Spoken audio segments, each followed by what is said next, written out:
Hello mga kainday! Another day, another vlog of cooking ulam serye. And mga kainday, magluluto lang tayo dyan ng pork steak. At syempre, minarinate muna natin yung ating pork chop.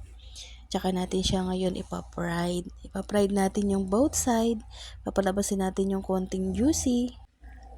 Yung juicy ng ating pork chop para mas masarap. Ayan mga kainday, mekos-mekos lang natin yan. At yan ay so yummy. Yan. I-fried natin yung magkabilang side ng ating pork chop. Diba? It's so yummy mga kainday. Palalabasin lang natin yung juicy niya. And then after nun, yan, nalalabas na parang makakaramelize na yung ating pork chop. Then, lalagyan na natin dyan mga kainday yung ating pinagmarinatan kanina. At yun pa rin ang gagamitin natin para mapalambot natin yung ating pork chop. Ayan na guys ang ating pork steak. It's so yummy.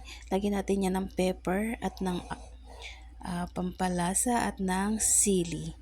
Ayan na guys ang ating ulam.